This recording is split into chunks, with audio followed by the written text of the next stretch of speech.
Bonjour mes stagiaires, bonjour à tous. On va voir avec vous un test concernant le coût de la comptabilité de gestion, ou la comptabilité analytique d'exploitation. On va répondre à 5 questions. On va l'expliquer. La comptabilité analytique d'exploitation ou bien comptabilité de gestion est destinée quasi exclusivement aux acteurs internes d'une entreprise et donc généralement comme secrète. Et dans la réponse, réfléchissez un peu pour répondre. Il est vrai. À la différence, j'explique, à la différence de la comptabilité financière ou de comptabilité générale, la comptabilité de gestion est généralement destinée au seul acteur interne de l'entreprise. Il doit permettre de prendre des décisions de gestion sur la base des données financières. Je recommence. À la différence de la comptabilité générale, la comptabilité de gestion est généralement destinée au seul acteur interne à l'entreprise. Il doit permettre de prendre des décisions de gestion sur la base de données financières. Maintenant, on va entamer la deuxième question.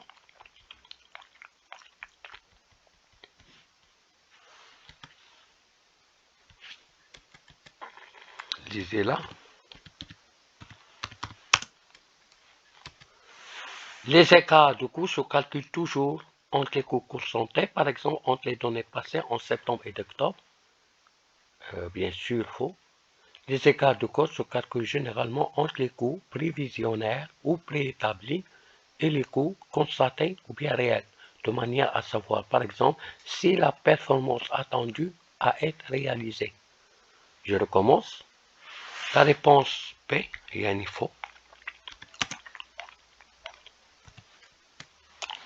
J'explique pourquoi. Les écarts de coûts se calculent généralement entre les coûts prévisionnaires, qu'on appelle encore les coûts préétablis, et les coûts constatés, ça veut dire les coûts réels, de manière à savoir, par exemple, si la performance attendue a été réalisée. Et dans les écarts calculés B, les coûts prévisionnels, les coûts réels, ou les coûts préétablis et les coûts constatés. Maintenant, je passe aux troisième question.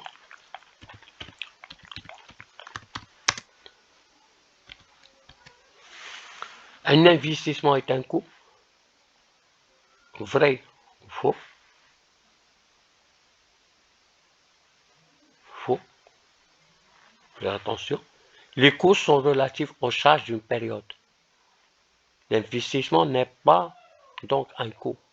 En revanche, la dotation aux amortissements d'un investissement pourra permettre d'évaluer le coût de celui-ci sur un an, un mois, etc.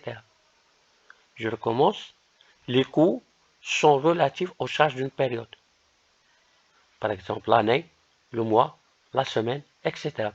Par contre, l'investissement n'est pas donc un coût. En revanche, la dotation aux amortissements d'un investissement pourra permettre d'évaluer le coût de celui-ci sur un an, un mois, etc. Il donne faux.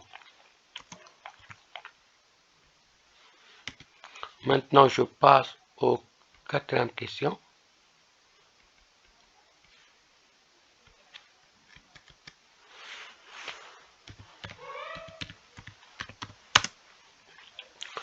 Un coût particulier peut être constitué de charges, de personnel, de dépenses en matière première et de dotation aux amortissements, vrai ou faux?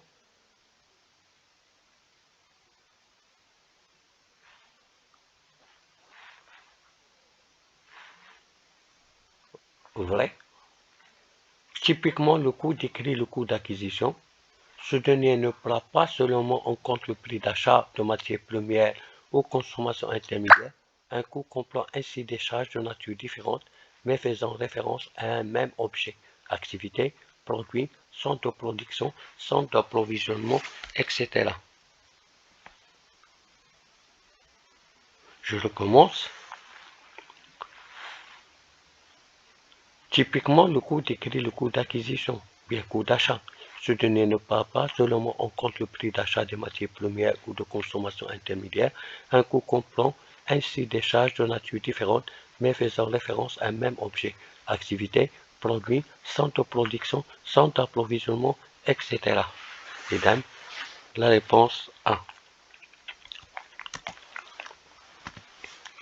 Idem, je passe au dernier exercice, aux dernières questions. Un coût d'acquisition plus les coûts de production et de distribution permettent de connaître un coût d'un produit.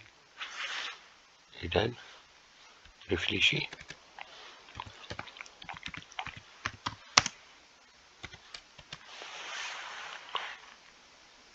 Un coût de production comprend le coût d'acquisition. Mais le coût de production, le coût d'achat, le coût d'acquisition. Ce sont l'ensemble des charges encourues pour produire un produit depuis l'achat d'un bien jusqu'à la fin de sa transformation. Un produit qui sera vendu. En revanche, le coût de distribution s'ajoute au coût de production. Le coût complet, ça veut dire le coût de revient d'un produit complet. Ainsi, un coût de production et un coût de distribution. Idem, je recommence. Le coût de production comprend le coût d'acquisition, sont l'ensemble des charges incurées pour produire un bien, depuis l'achat d'un bien jusqu'à la fin de sa transformation en un produit qui sera vendu. En revanche, le coût de distribution s'ajoute au coût de production. Le coût complet, ou bien le coût de revient d'un produit, comprend ainsi un coût de production plus un coût de distribution. Et dans la réponse, elle est fausse. Merci de votre attention et jusqu'à la prochaine séance.